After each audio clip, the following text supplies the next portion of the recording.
In this video, we are going to read through a task to response suggestion, and this is in response to a question that was seen on the 19th of November of last year. If you find this video helpful, please leave a like. That really helps my YouTube channel. And for more tutorials like this one, please visit IELTS.com. I'm also at IELTSnetwork.com if you would like to receive some feedback on your speaking or writing. So the essay that we are going to read through is in response to this question. It is difficult to experience a country fully as a tourist in a hotel. To appreciate and understand a country, a person needs to live there. To what extent do you agree or disagree? Okay, so it's a pretty typical IELTS question. They've given us a scenario. I'm sure everybody that's preparing for the IELTS has seen some sort of tourist or travel related questions. That's what we see here. So candidates often get confused when they see to what extent. That doesn't affect your response at all. It's just a fancy way of asking, how much do you agree or disagree? And it's absolutely fine to 100% agree or 100% disagree. So don't feel as though this is asking you to take some sort of middle ground. And my advice, as always, is to never take the middle ground, because that's a much harder essay to write. You're much more likely to run into grammatical problems or lexical issues.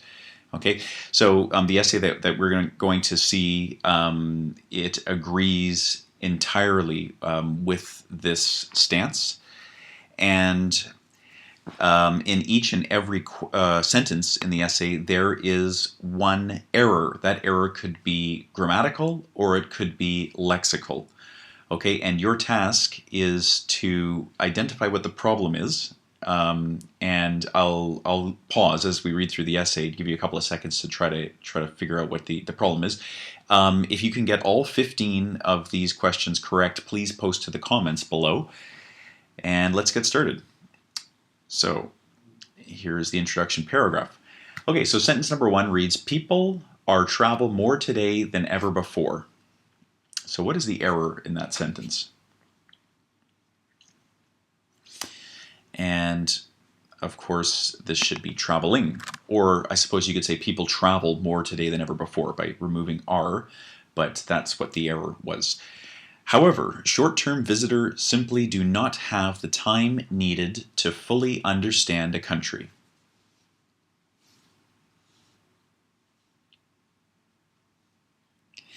And the error is, of course, this should be plural, visitors. So short-term visitors simply do not have the time needed to fully understand a country.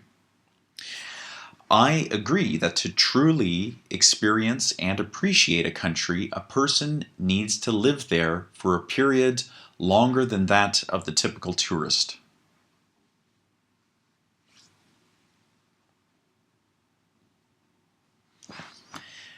Okay, so we want the comparative than, because we're comparing the time of a person who lives there with the time of a tourist. So that would be than, that's the error. This will be shown by looking at how knowledge of a country's customs and language, two cornerstones to understanding any nation in depth, require time to be developed.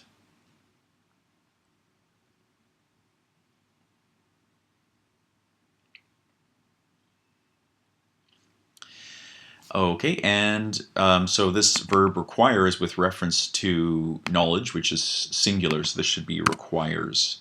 And so the structure in here is correct. You'll see that I've kind of popped in a little extra idea by framing it between commas, right? So that's maybe a stylistic thing you might want to try to incorporate into your own writing. Okay, the first supporting paragraph.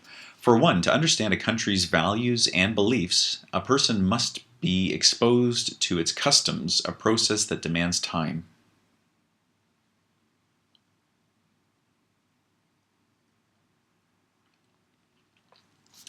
And the issue here is that there should be a comma in here.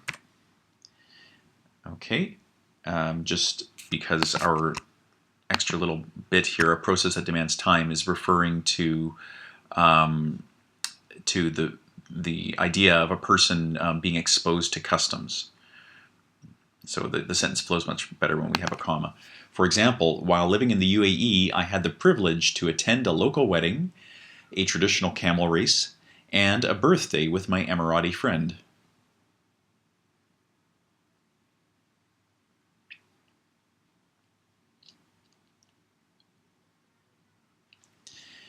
Okay, and we wouldn't say privilege to attend.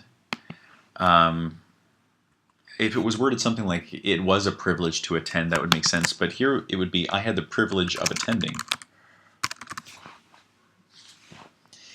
In the cool of the late evening at each of these events, guests were served spiced camel meat and medjool dates, staple of foods that sustain generations of people in such barren landscape.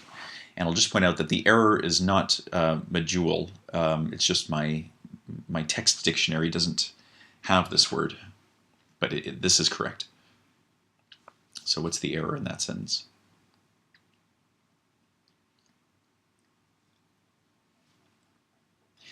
Okay, and we don't describe foods as staple of foods, they're just staple foods. So staple being an adjective. Had I only been visiting the UAE as a tourist, I would not have the time needed to have such insights into Emirati cuisine and lifestyle.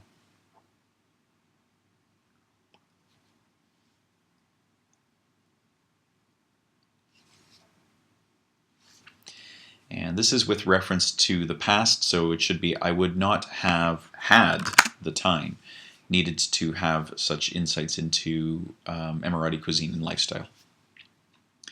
Thus, living in the country is a necessary precursor to fully experiencing it.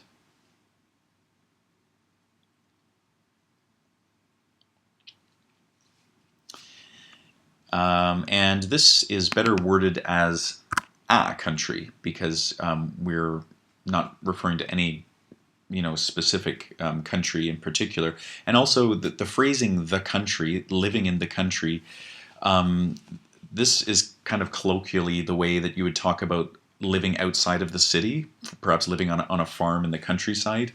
At least in the way that I would use it in Canada would be if I said I live in the country, I'd be saying that I don't live in like the downtown core of the city. I sort of live outside of it and maybe more in a countryside sort of environment. Okay, so it just reads awkwardly when it's the country. All right, let's carry on. Language is yet another avenue under which so many understanding can be derived. So much understanding, sorry. So much understanding can be derived.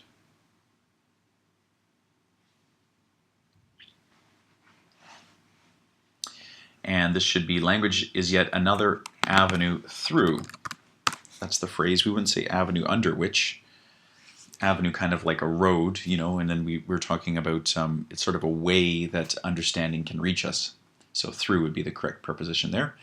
While living in China, for instance, I managed to pick up the basics of the Chinese language.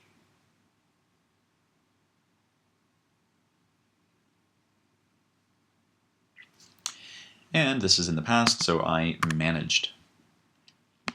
Among other things, this allowed me to see that Chinese culture puts extreme emphasizing on face.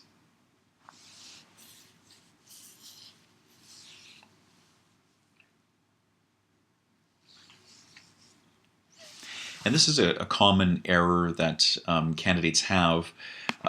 Sometimes you're not sure, should I be changing this into a gerund or what is the noun form? But emphasizing here would be incorrect. It's just emphasis. So among other things, this allowed me to see that Chinese culture puts extreme emphasis on face. For instance, in China, it is the custom to refuse a gift several times before to accept.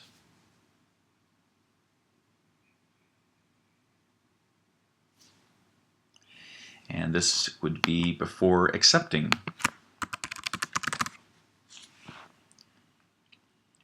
So I could only make this fundamental observation after committing time to learning the language. It is clear that a country really does need to be lived in to be fully appreciated.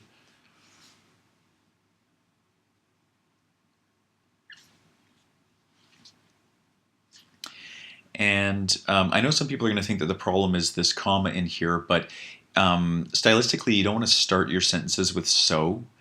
So that's the first thing. So when you identify that, then we have to change this to something. And if we change it to as, then this entire first part becomes a dependent clause, and then it makes more sense with the comma.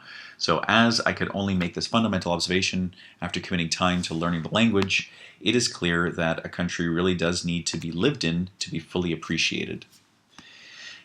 To conclude, although tourists receive a basic introduction to a region and its peoples, thorough understanding of a country is best achieved by one commits to living there.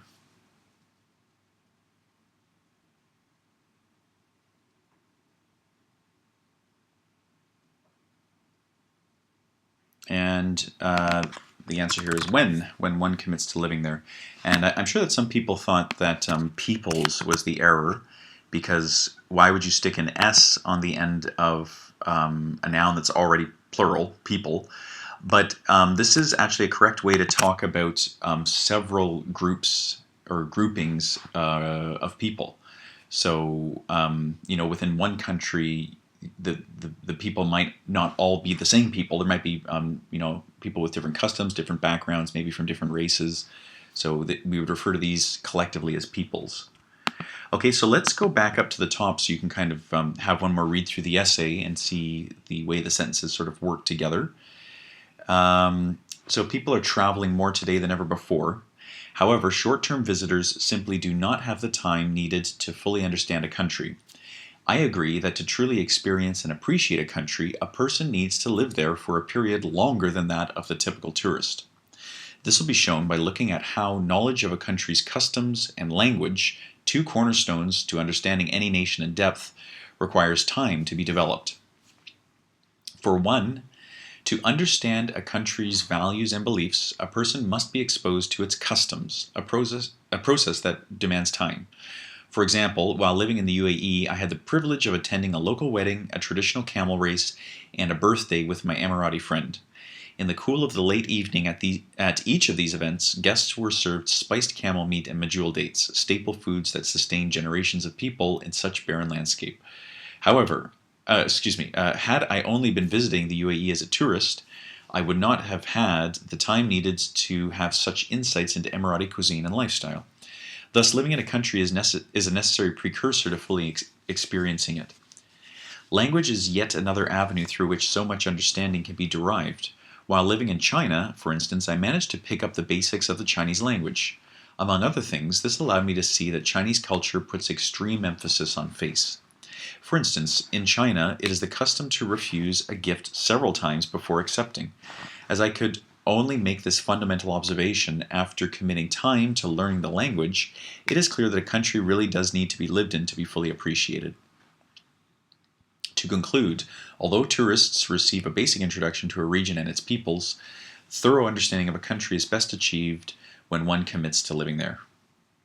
Okay, so I hope that was a helpful activity. I hope it wasn't, asking too much, because I know some of the sentences were quite long that, might take you a bit more time to read through them all and identify the problems. But just a quick exercise to help you sort of look through text and identify maybe little errors that people naturally make in their writing. And then, it's a helpful skill to have, because when you go back to read through your essay in the exam room, because you're going to take, 2 minutes to do that at the very end, it can help you be able to pick out these little errors a bit better and to make sure that you're handing it the best version of your work possible. So thanks very much for watching, and we'll see you in the next video.